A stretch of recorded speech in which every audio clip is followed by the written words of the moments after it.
फौजदार group of education में आपका हार्दिक अभिनंदन एवं स्वागत है। सभी विद्यार्थियों को गुड मॉर्निंग। आज हम स्टार्ट कर रहे हैं BA BEd second year, BSc BEd second year.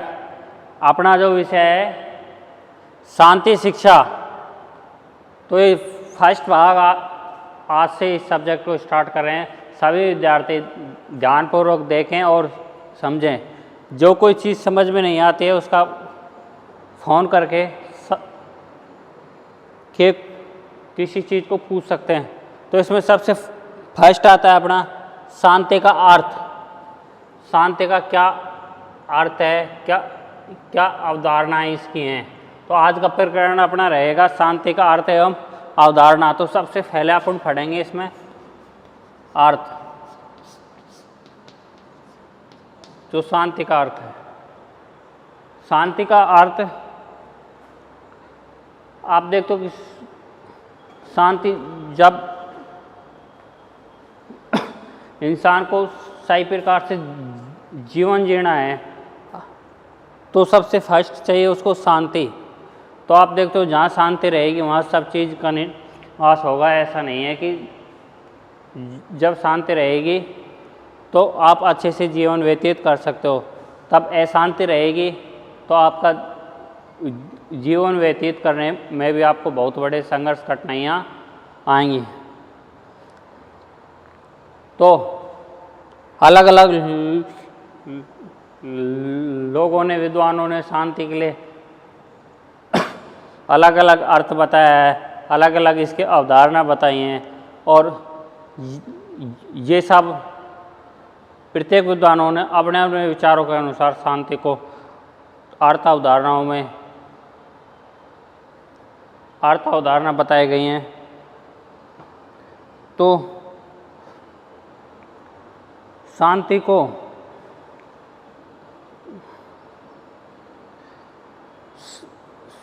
शांतिपूर्ण का अर्थ है शांत,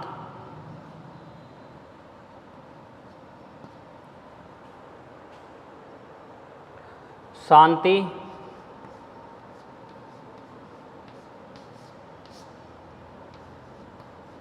और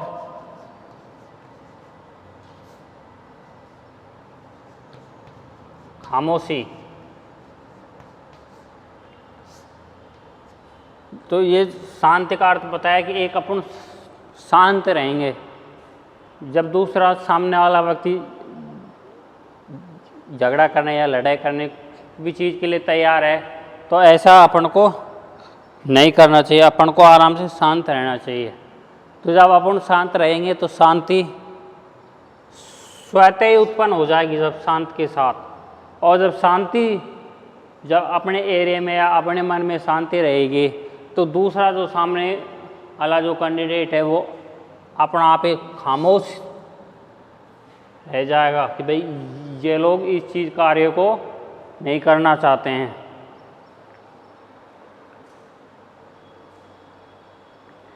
शांति की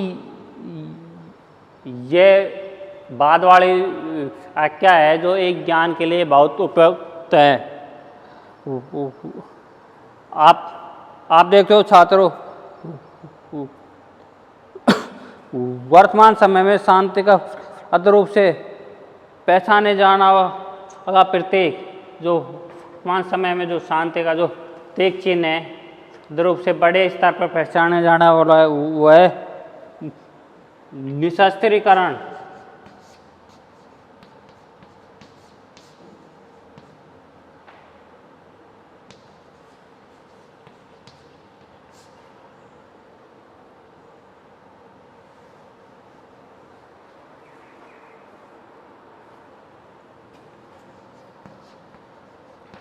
निशस्त्रीकरण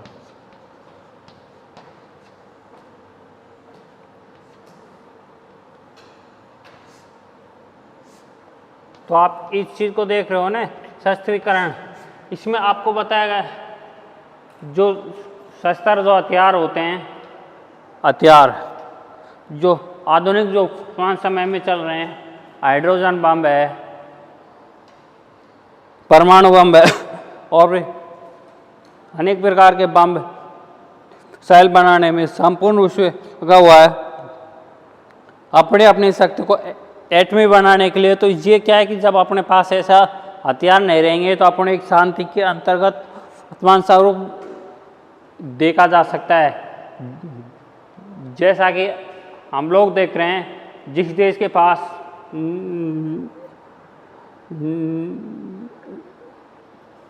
ये जो बम होते हैं, आधुनिक हथियार मिसाइलें होती हैं, परमाणु मिसाइलें हैं, परमाणु बम है, हाइड्रोजन बम है, हाइड्रोक्लोरिक बम है, न्यूक्लियर बम है, इन प्रकार के जो हथियार और अस्त्र हैं उनका उद्देश्य दूसरे देशों के विरुद्ध उपयोग करने को तैयार रहता है, उसको धमकी देता रहता है। तो वो क्या है कि एक शांति उत्पन्न करता है, शांति, जबकि ऐसे उसमें शांति अपने हिसाब से नहीं रह सकती।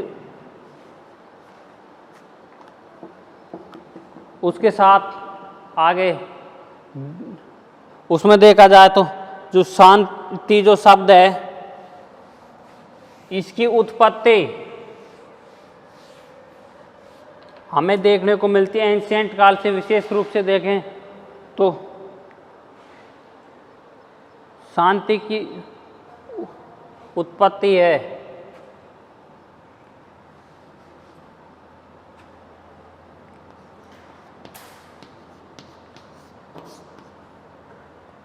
उत्पत्ति कहाँ से हुई है?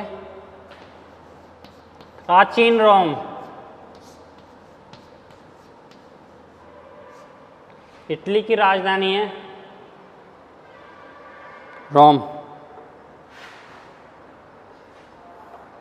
तो प्राचीन रोम आप देखते हो कि एक शहर जो दो भागों में बना हुआ है, आधुनिक और प्राचीन, लेकिन जो प्राचीन रोम था एंशिएंट काल वाला उससे पहले का, तो उससे हुई है।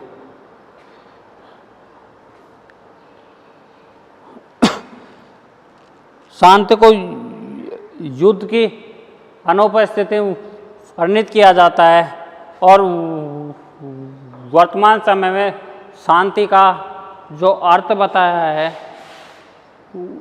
वो क्या बताया है? रात्यों।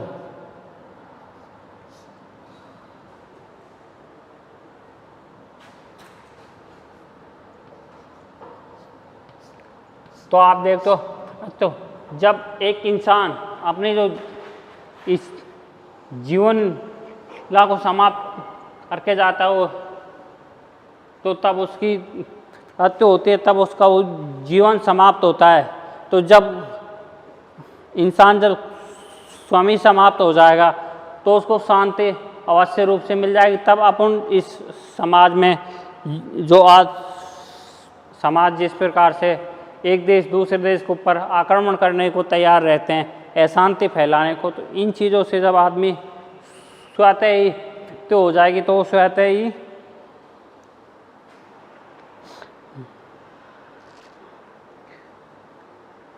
शांति की प्रत्यक्ष अनुपस्थिति के रूप में शांति की अवधारणा को कुछ लोगों द्वारा अपूर्ण मानकर चुनौती दी गई है। आप देखते हो कि जो शांति है, जो प्रत्यक्ष अनुपस्थिति में आप देखते हो, हम किसी दूसरे के अनुपस्थिति में कोई कार्य यहाँ पे करते हैं तो वो हमारे उसमें उपस्थिति में मानी जाती है, न कि उसकी उपस्थिति में। तो इस चीज़ को देखते हैं तो वो एक शांति जिसको क्या है कि जनता लोग नहीं मान रहे हैं। जॉन गोल्टोंग शांति की इस अवधारणा को कौन सी शांति बताते हैं? नकारात्मक शांति कहते हैं। जिसको लोगों ने नहीं माना है उसको जॉन गोल्टोंग इसको नकारात्मक शांति कहते हैं। शांति के भी दो प्रकार होते हैं, सकारात्मक और नकारात्मक, आगे पढ़ेंगे।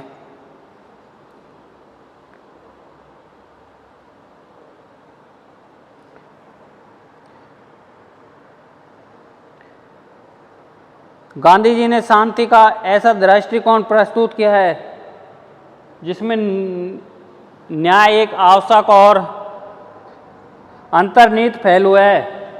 उसके अनुसार शांति के लिए केवल हिंसा की अनुपस्थिति नहीं बल्कि न्याय की उपस्थिति भी आवश्यक है। आप देखते हो अपन कोई कार्य कर रहे हैं तो उसमें सही गलत काम का हम अंदाजा तभी लगा सकते हैं, तभी वहन कर सकते हैं, तब उसका उचित न्याय हो। यदि किसी ने गलत काम किया है तो उसको उचित दंड मिलना चाहिए, और जिसने कोई किसी प्रकार का गलत काम नहीं किया उसको किसी प्रकार का दंड मिलने की आवश्यकता नहीं रहती है। तो गांधी जी इसी चीज़ को कहते हैं कि जो अहिंसा है, शांति, जो ऐसा दृष्टिकोण प्रस्तुत किया जाना चाहिए जिसमें केवल हिंसा की अनुपस्थिति नहीं हो परंतु न्याय की उपस्थिति हो। जब अपन हिंसा कर रहे हैं तो उसमें शांति बनाए रख रहे हैं तो हिंसा की अनुपस्थिति नहीं चाहिए, हिंसा उसमें हो, लेकिन क्या है, न्याय उसमें सही रूप से होनी चाहिए। गांधी जी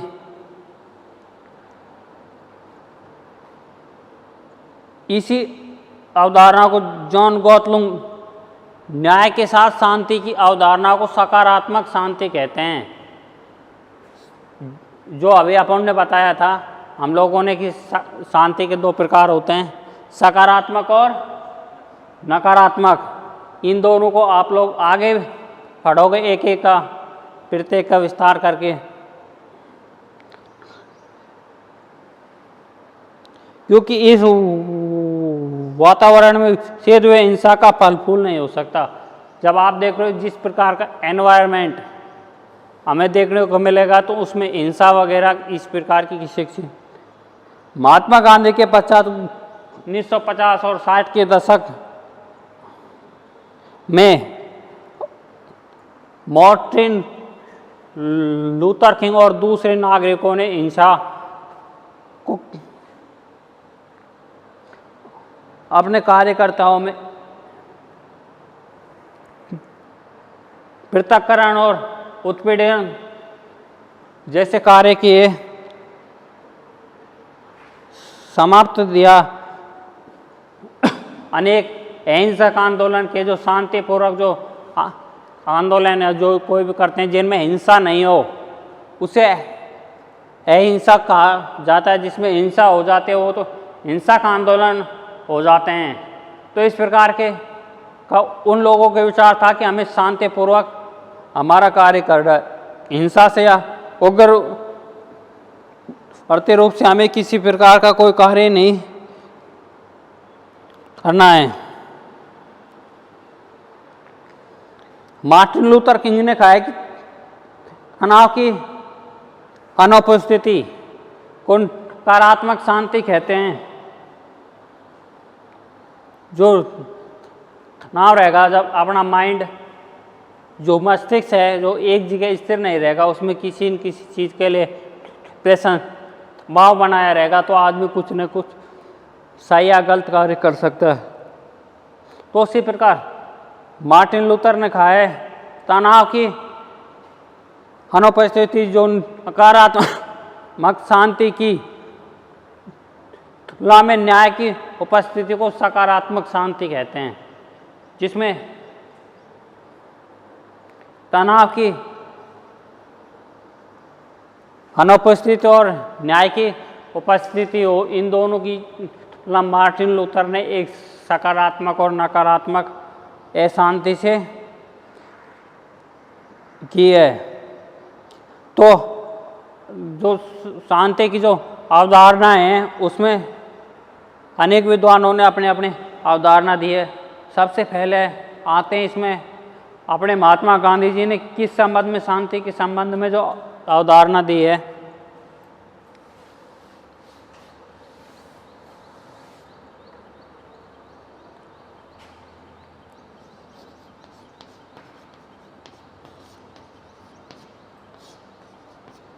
शांति के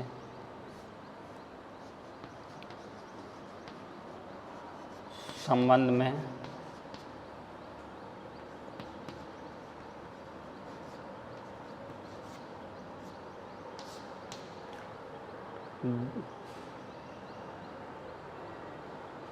गांधी जी की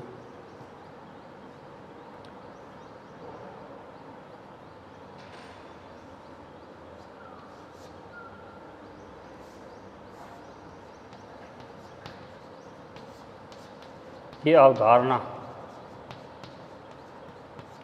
तो गांधी जी क्या क्या अवधारणा बताते हैं, गांधी जी के जो विचार हैं, जो क्या चीज़ उत्पन्न करते हैं, क्या चीज़ उनके भावों में कट होते हैं, क्या उस समय उनके मन में क्या विचार आए हैं। शांति को अक्सर हिंसा की अनुपस्थिति में छोड़ा गया है। गांधी जी शोषण को हिंसा का सबसे जाना पहचाना व्यवहार रूप मानते थे। शोषण चाहे राज्य करे, चाहे कार करे, या अन्य कोई व्यक्ति करे, चाहे कोई संस्था करे, जो भी कोई शोषण कर रहा है वो एक व्यक्ति का शोषण हो रहा है, सामान्य व्यक्ति का। ऐसा नहीं कि सरकार उसका शोषण करेगी तो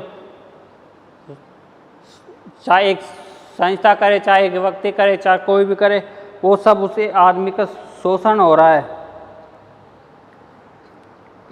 प्यार, सत्य, न्याय, समानता, सहनशीलता, सौंदर्य, विनम्रता, एकजुटता, आत्म संयम, इस शांति के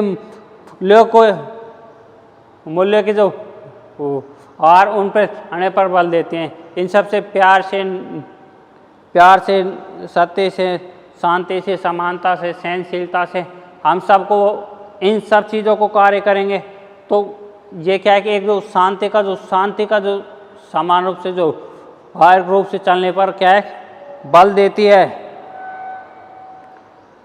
दूसरों की हिंसा के बजाय स्वयं कष्ट सहने की को प्राथमिकता देनी चाहिए। गांधी जी के ये विचार थे कि भाई दूसरों को आप हिंसक देने या कष्ट देने के हिंसा करने के बजाय तो स्वयं को किसी कार्य करने के लिए कष्ट देना चाहिए था। ऐसा नहीं कि हम किसी को कष्ट दें नहीं और हम स्वयं का जो शरीर है इसको कष्ट दें नहीं और दूसरों के प्रति ये करें। तो गांधी जी ने शांति संबंधी अनेक विचारधारा दी हैं। इसमें से फर्स्ट है तनाव, टकराव, हिंसा की अनुपस्थिति में शांति का अर्थ सौंदर्यपूर्ण मिलजुल कर रहने की क्षमता। आप देख रहे हो कि किसी चीज़ का एक दूसरे व्यक्तियों में जब तनाव होगा तो उसके बाद टकराव होगी और उसके बाद अशांति, हिंसा होगी। तो इन सभी चीज़ों का अपन जानते हैं तो हमें ऐसा नहीं करना चाहिए। अहिंसा समाज व्यवस्था का निर्माण करती है और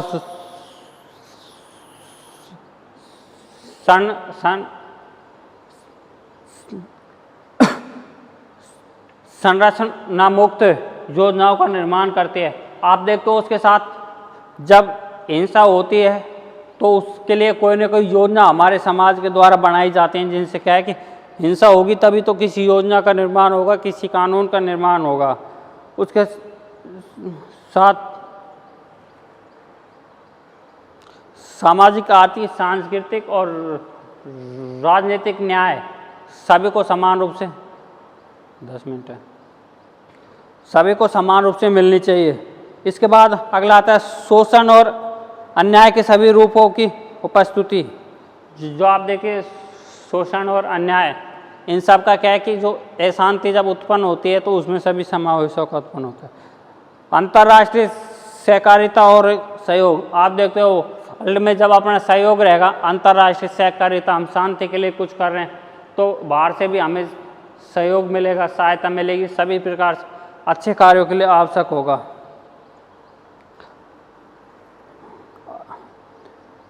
मन की शांति या शांति का मनोआध्यात्मिक अध्याय। आप देखते हो मन की शांति, जब प्रत्येक व्यक्ति इस चीज़ को कर सकता है तब वो स्वयं शांत होगा, अच्छा कार्य करेगा, शांति से रहेगा, तो स्वतः उसका मन एक शांति, उसके मन को शांति मिलेगी, उसके मन अच्छे विचारों में जाएंगे। तो इन सभी चीज़ों का शांति व्यक्ति से शुरू होकर फैमिली, समुदाय, राष्ट्र, वैश्विक ग्राम तक फैलती है। इसलिए शांति को संस्कृति प्रोत्साहित 2 स्तरों पर करती है, जिससे कि आप देखते हो इसके लिए समाज के सदस्यों को हिंसा के बजाय शांति उन्मुख करने की जरूरत है। आप देखते हो कि प्रत्येक समाज में कुछ न कुछ लोग ऐसे होते हैं जो अशांति उत्पन्न या हिंसा उत्पन्न करते रहते हैं। उन्हें इस चीज़ से नहीं, जबकि अपन शांत रहेंगे, अपना फैमिली शांत रहेगी, अपना समाज शांत रहेगा, राष्ट्र, इस प्रकार से अपन इसको एक स्तर पे, बड़े स्तर पे, वैश्विक स्तर पर अपन इसको चिंतन करवा सकते हैं एक अच्छा आदमी। लेकिन तब अपन उसके लिए अपन कार्य नहीं करेंगे। एक आदमी भी कार्य करता है तो वो धीरे धीरे एक दिन बड़े विस्तृत एरिया में देखने को मिलती है। और उसके साथ अपन अहिंसा उत्पन्न करते हैं तो उसके बजाय शांति उत्पन्न करनी, शांति की स्थिति उत्पन्न करनी चाहिए।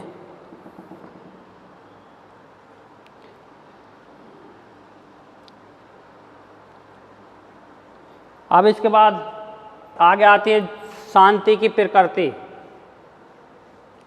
शांति की कैसी प्रकृति रही है?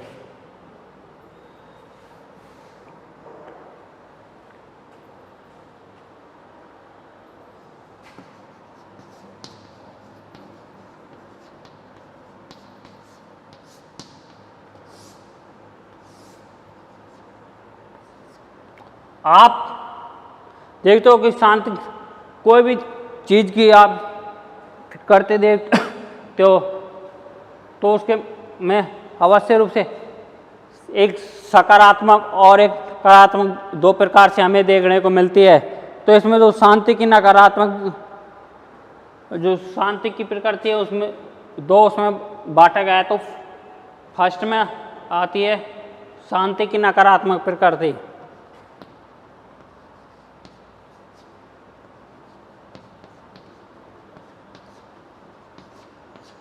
शांति की नकारात्मक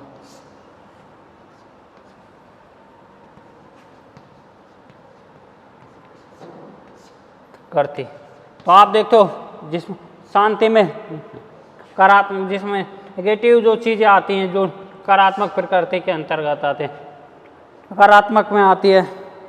सामान्यतः ये माना जाता है कि शांति की स्पष्ट हिंसा की अनुपस्थिति या युद्ध की अनुपस्थिति में भौतिक बल जो सामान्यतः एक कार्य करने के लिए तोड़ मरोड़ करने की अपेक्षा संधिवर्त या मध्यस्थता से प्राप्त की जा सकती है। अपन इस चीज़ को कर सकते हैं कि भाई इसको यहाँ से हटा के उस जगह कर सकते हैं, उसको उस चीज़ से कोई कार्य पूर्ण रूप से संभव तक किसी चीज़ को आप देखते हो कि वर्ल्ड में 2 विश्व युद्ध हुआ है, प्रथम विश्व युद्ध और सेकंड विश्व युद्ध।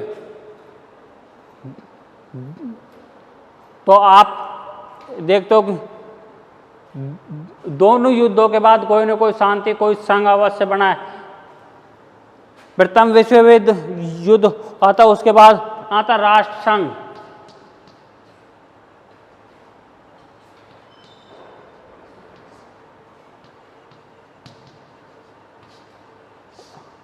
तो इस जिस समय ये राष्ट्र संघ बना था उस समय पाश्चात्य एक विचारक ने कहा था कि ये एक संघ नहीं है, ये केवल 20 वर्षों के लिए युद्ध विराम संधि है।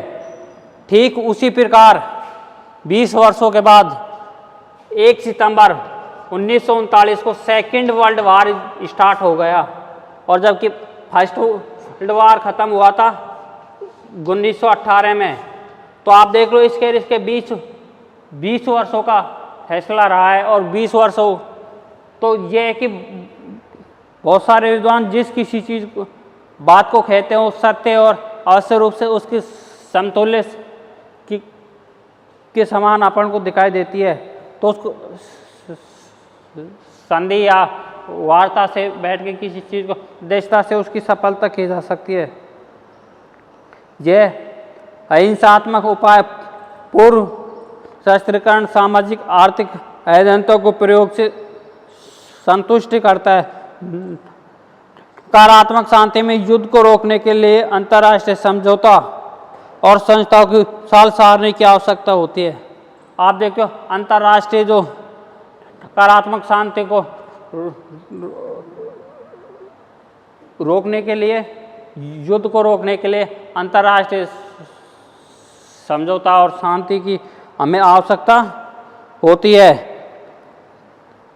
आप देखते हो जब नकारात्मक शांति या कोई व्यक्ति नकारात्मक की सोच लेता है तो उस कार्य के प्रति कार्य करने को भी तैयार रहता है। तो हमें ऐसा नहीं करना है कि नकारात्मक का अभाव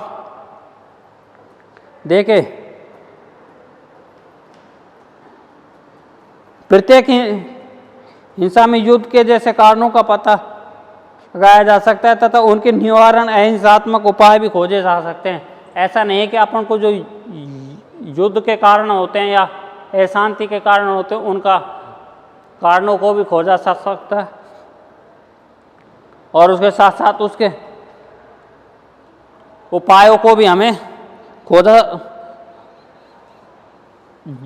जा सकता है। इसके बाद अब आती है शांति की सकारात्मक।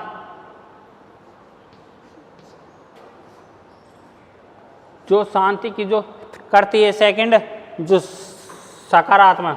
तो आप देखते हैं किसी चीज़ का अच्छे विचार सोचना, अच्छा इंसान होगा, शांति के लिए सोचेगा, हमें शांति से रहना है, शांति से अपना लाइफ जीवन बिताना है। तो ये सब सामाजिक शांति की अवधारणा पर आधारित सकारात्मक शांति की अवधारणा केवल प्रत्यक्ष हिंसा के अनुपस्थिति ही नहीं परंतु संरचनात्मक हिंसा को हटाना है। आप देखते हो बहुत सारे हिंसा ऐसे होते जिनका पहले से कार्य प्रारूप तैयार होता है कि सबसे पहले उस आदमी को जाना है, ऐसा करना है, उसके बाद भीड़ आए। जैसा कि आपने देखा था सीए के विरुद्ध दिल्ली के शाहीन बाग में जो इस प्रकार से घटनाक्रम होते हैं वो कुछ इसी प्रकार के उनको बोध देते हैं। तो ऐसा नहीं हमें करना है, हमें शांति से रहना है। किसी भी चीज़ के विरोध हमें कोई कार्य नहीं करना है, किसी चीज़ का वो नहीं करना है। ये जॉन गॉटलुंग ने सर्वप्रथम सकारात्मक शांति को स्पष्ट किया और इस बात पर जोर दिया कि असमान सामाजिक संरचना का उन्मूलन एवं समान दशाओं के विकास के बिना सकारात्मक शांति प्राप्त नहीं हो सकती। आप देखते हो कि जो समाज की असमान संरचना शांति की जो उसके प्रति हमें क्या शांति प्राप्त नहीं हो सकती। हम इस सब कुछ कार्य करने के लिए शांति चाहिए। इसके साथ साथ यदि कुछ लोग अपने समाज के द्वारा या समूह के द्वारा चाहें कि सामाजिक, सांस्कृतिक और राजनीतिक विकास के लाभों को संपूर्ण रूप से लाभ पहुँच होनी चाहिए, तो